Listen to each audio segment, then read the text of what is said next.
Being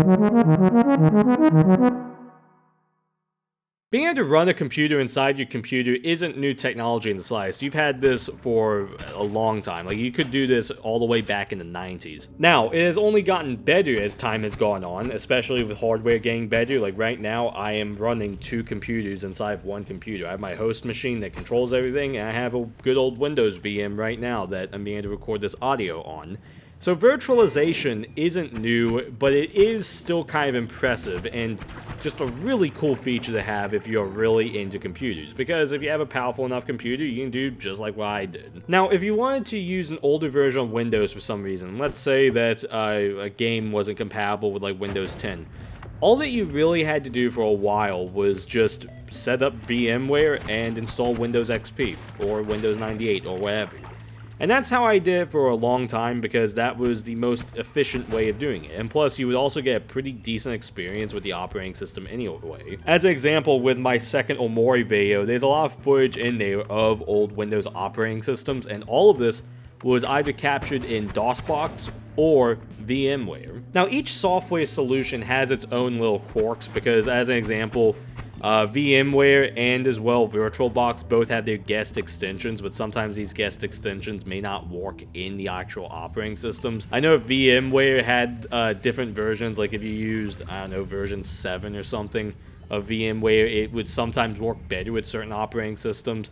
They're currently on, I think, version 15 or 16 now, but you get the idea, where there are just little things with these suites where it's never a one-size-fits-all. And this is really what PC computing has been ever since the 80s. Ever since, well, IBM made the PC. Ever since the 5150, when you could have all these different configurations, and there's probably examples before that as well, but you get the point I'm saying, where you had to like go in and manually configure a DOS game so it recognized the sound card that you had in, but maybe because that sound card is in a different interrupt request slot, you have to update across every game that you install, because you had to do that at the beginning because you have some other card that used the default or whatever the fuck. You know, it's these types of things that you don't have to worry about anymore with PC building, and honestly, oh man, I would love to build an old retro PC from like 1995, that kind of era, something kind of like the LGR Woodgrain, if you watch LGR.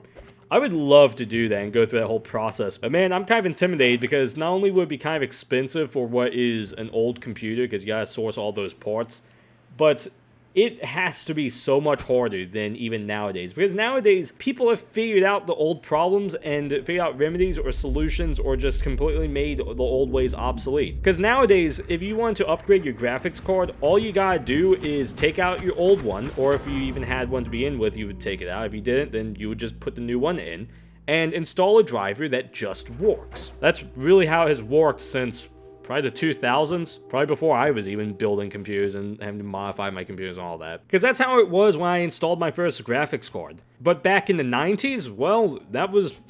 you were going to have to do a lot of different things. You're going to have to uninstall the old driver. You're going to probably have to change your like starting configuration, which meant had to go into a bunch of the like autoexec.bat files, changing certain things.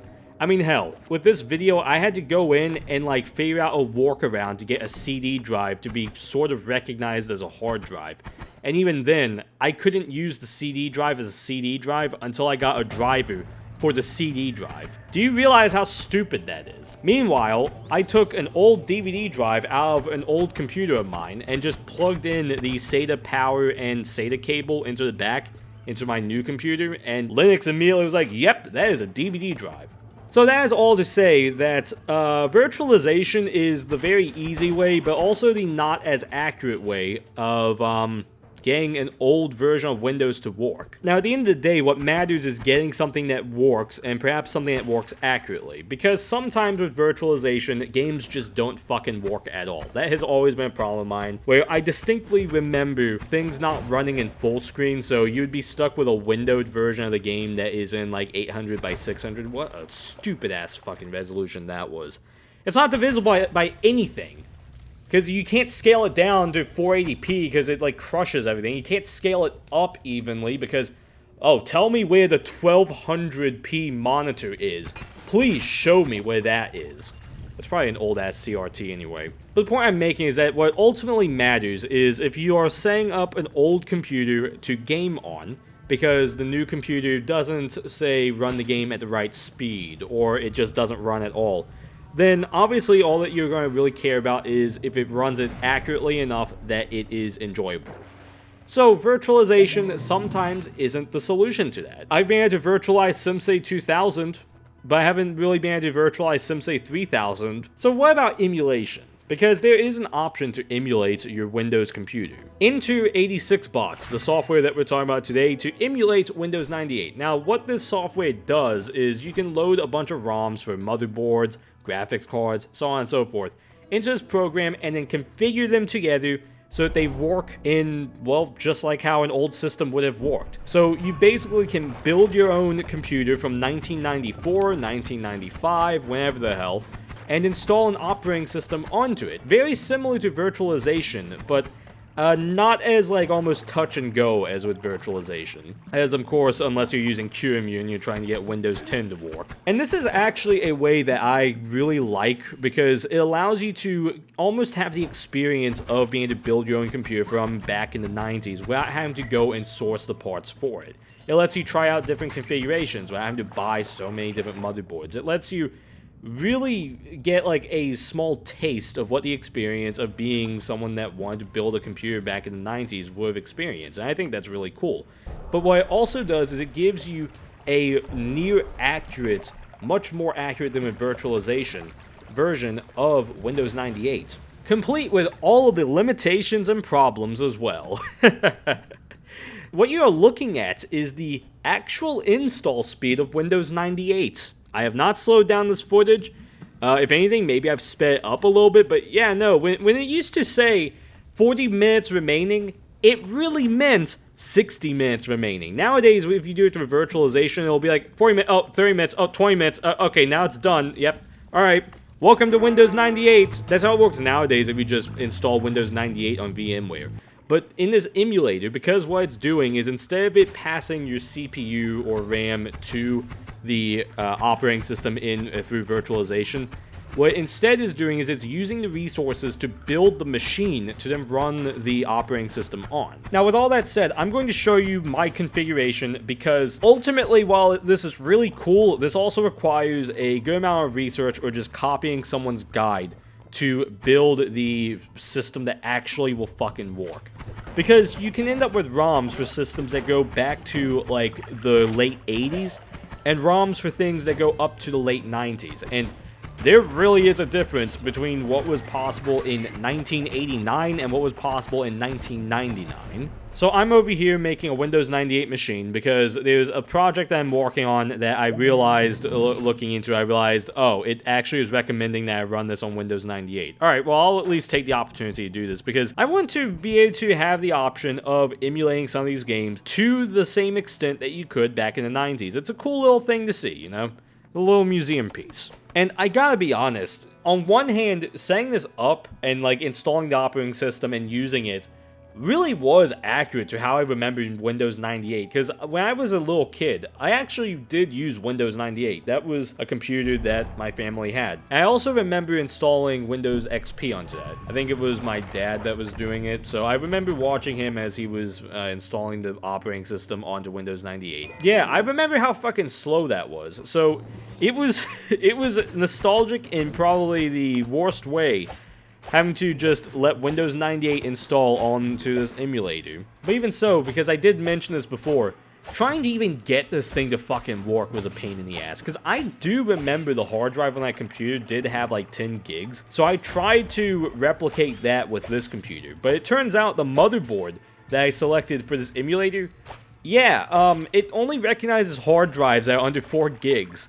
So what you end up having to do instead is you set up the master hard drive, the primary master that is like 4 gigs, and then if you want a second hard drive, you would either start to set up a secondary master or a primary slave. However, what I ended up doing at one point was I set up a primary master, primary slave, secondary master, and secondary slave, all at about 4 gigabytes, but then realized I have no access to my CD drive anymore that's being emulated, because turns out the CD drive was actually supposed to use the channel of the primary slave. And the other thing as well is I was trying to see if I could get a CD driver to run on the computer, because I also installed DOS. I figured I might as well try and run DOS on this as well, like have a proper version of DOS as opposed to just the like bootloader for Windows 98. And yeah, no, that didn't really work out too well, because it turns out DOS 6.2 didn't actually come with a CD driver, I guess. And trying to then get the CD driver into the emulator, but having to make a floppy disk image for that, you can see why this was really fucking stupid. So ultimately, I had to use a Windows 98 boot disk, which I have had to use before with virtualization. But this actually did serve a purpose for it, because the computer just couldn't recognize. It didn't know what the CD drive was, except for a hard drive that had no attributes to it. And it's because it turns out that the operating system does all the heavy lifting with the CD drive. So anyway, here's the completed machine. The C drive is 2 gigabytes, because when I installed DOS and formatted it, it didn't format with large disk support. Because, yes. Yet what's funny is, then when I later formatted the other 2 hard drives, I was able to format with large disk support. So I have a 4 gigabyte hard drive that I can only use half of, and 2 4 gigabyte hard drives that are fine. One of them I have specifically for music, and man, music through Windows 98 is definitely something. It is actually like kind of a blast. Now, granted, I did compress the fuck out of these songs. I compressed them down to like 22,000 hertz at like 80 kilobits per second. Because look, I'm not gonna put a 800 megabyte folder of just, what, like 40 MP3s onto this computer. Obviously, to get the full Windows 98 experience, you need those really shitty MP3s that are just passable. They were probably recorded off of a tape and then had to be converted to mono. Look, we at least have stereo sound.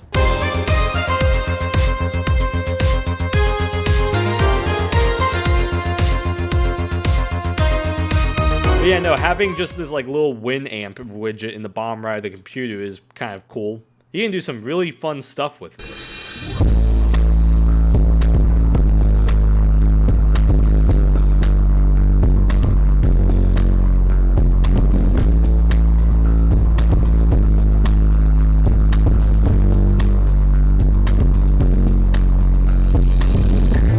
And it's at this moment that I kind of realized that if I did have this computer in the 90s and I was alive in the 90s to use this actually wouldn't have been a bad setup, because you would be able to listen to a little bit of your music through your computer, though it kind of sounds like shit. If you have a good enough graphics card, you can at least get your computer to maybe be in 256 color mode, and you could maybe play a couple of games. Now, some games don't seem to work, even though I did put a Voodoo card in this emulator, but others seem to, and generally those are the 2D games. Now, I did try out some 3D games. I tried out specifically Duke Nukem 3D and Half-Life, and Half-Life didn't work. But Duke Nukem kinda did, but I kinda got stuck because I didn't know how to jump, and I was too lazy to try and look at the manual. But no, you could at least walk around, though sound didn't work. You got music, but you didn't get sound effects. Though when I did try other games, because I wanted to see if I could just import my GOG games into Windows 98, it didn't fucking work at all. I tried to put Roller Coaster Tycoon in, and it technically booted up to the copy protection. And then I also tried Pod, which is a 3D racing game. It didn't work at all. For some reason, it didn't have a sufficient video driver update or something, even though I did install the video driver. It also didn't want to work with Glide, which is weird, because I did give this machine a Voodoo card, which should support Glide mode, but it didn't want to work with that. I also tried Quake, but this is what happened. Let's see, I think I also tried to get Diablo to work, but that didn't really work well. I also tried to get SimCity 3000 Unlimited to work, and that didn't work at all. It pretty much crashed the whole computer. You can see exactly what it did here, and that's actually one of the issues I kept having with this emulator as well, is it didn't do resolution changes all that well. Yes, this video became a much bigger project than I initially set out for it to be, because I thought that this was going to be a very simple, kind of go in, get it done, and it'll be fine. It would be a quick, cool video to have on this channel. And it kind of did if I would have stopped at getting Windows 98 to work. because when it came to actually trying to get games to work on Windows 98, on this machine specifically, it really is where you start to see the shortfalls of the emulator, I feel, and really what is available for making these machines. Now, I wasn't expecting perfect performance, like, oh, there's no slowdown, it runs like at 60 FPS, 4K, ultra-wide, all the buzzwords that you would have nowadays. No, I just wanted the thing to work, because it might be a cool thing if, say, I did a video in the future on Half-Life, to just boot up the Windows 98 emulator and be like, hey, here's what Half-Life would have looked like if you were playing on the day of launch. And while I can tell that it is very accurate, or at least I can assume that much, because it really did take a long time for like Windows 98 to install. The fact that it then couldn't run these games, even though I have the drivers working, the computer does recognize the emulated devices like the Voodoo graphics card, the Sound Blaster 16 that I had originally in there.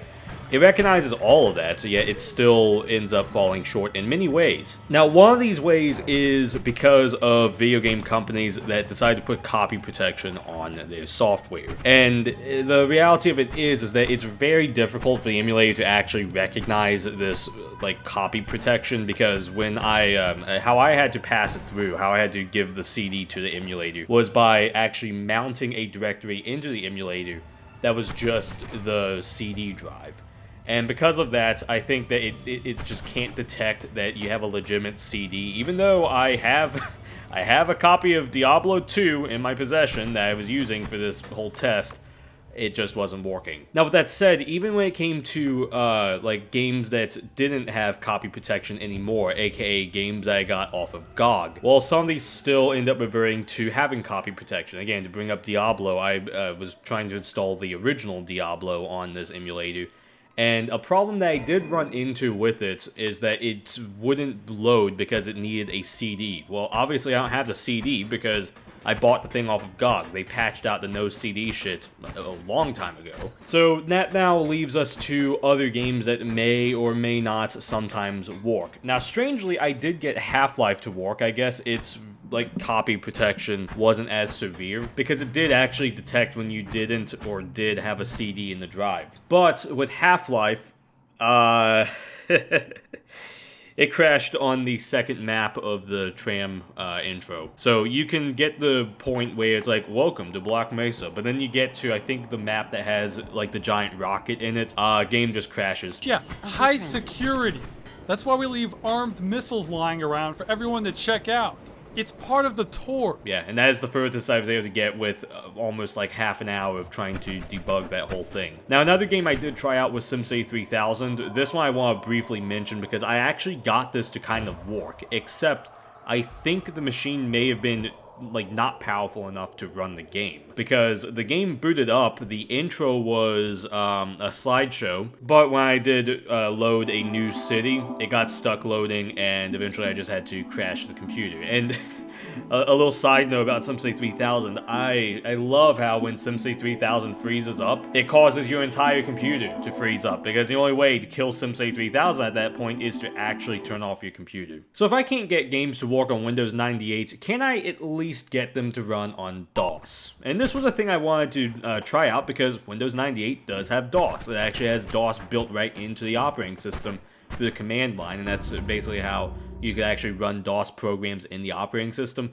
But I wanted to even go a step beyond that and just load up DOS 7.0, really the like bootloader for the operating system, and see if I could boot into, I don't know, like Duke Nukem 3D or Doom 2. And Doom 2 actually did work, which is just a testament to, I guess, how awesome Doom is, where Doom just works on everything. But Duke Nukem 3D, which I think is kind of the real test when it comes to this, because it is a bit more powerful of a game, it's a newer engine, all that kind of stuff, it had a couple different issues. For one, the first time I loaded it up, it didn't have sound effects. It had music, but not sound effects. Or it was the other way around, I can't remember. But then, that was on the Sound Blaster 16, so I thought, hey, maybe one of the problems that's happening here is I'm using a bit of an outdated, for the time, sound card. So I thought, well, what if I just go for the best one that's in this emulator's list and get the R64 Gold? I do that, and when testing it out, Duke Nukem 3D's setup menu actually worked perfectly fine for the most part. There were a couple of weird issues, but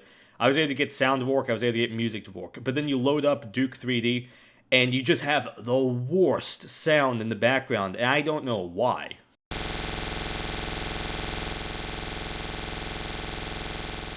I thought maybe it was something with me not saying the right buffer, or not the right buffer, whatever it is. Words are on screen right now.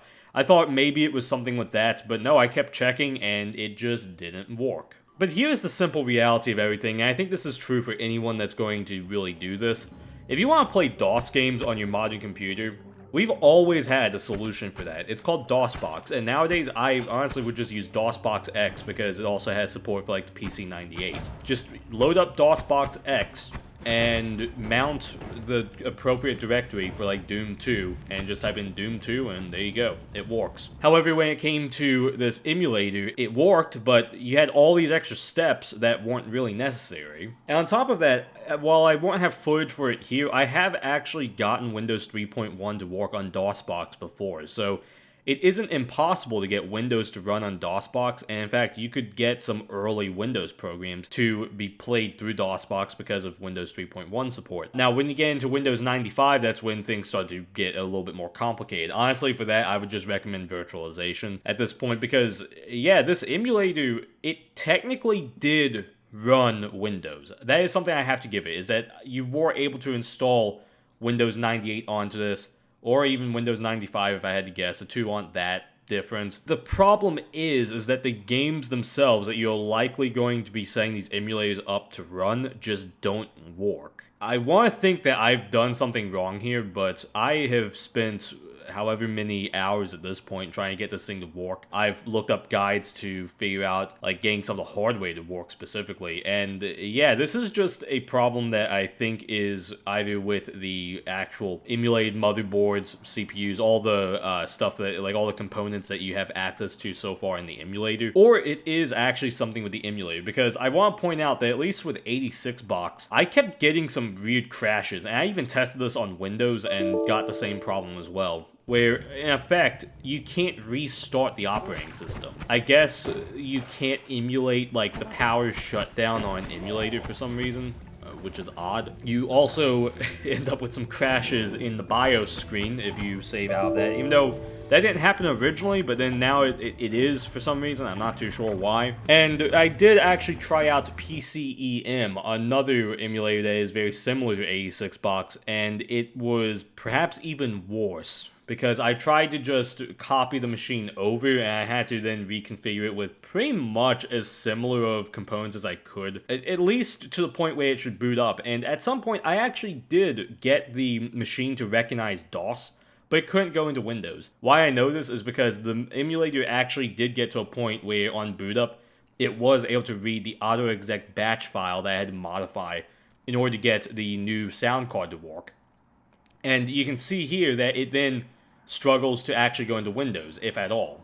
There was also another point where the screen just had a very interesting seizure, so there's that too. Point is that emulating Windows 98 is still difficult. Like, I don't know why. It is, again, technically possible, because I was able to run Windows 98. As you can see, I did a fair bit with Windows 98, but the moment that you have to start loading games into it, because why the fuck else are you trying to emulate Windows 98? You're not exactly emulating it for the best sound fidelity or the best security. That's when it ends up falling apart. Now, it is very likely that I will be using this in the future, because I can see myself using this for some visual reason or for some demonstration purpose, because remember with my Omori video, I did record stuff from like a virtualized Windows 95, Windows 98, all of that. If I did something like that again, I probably would actually do it through this emulator, because for my own setup, virtualizing stuff is really odd on my computer now. Like, I've tried doing VMware on the Windows VM on my setup, but nested virtualization, I guess, just crashes my computer. I have to look into that, figure out how to solve that. It just hasn't been a priority of mine because I've had other shit going on. Now, I am going to make a call for action, I guess, if that's what it's called. If anyone watching this knows what I can do differently with this, let me know. Anyway, subscribe to the channels. I'm out.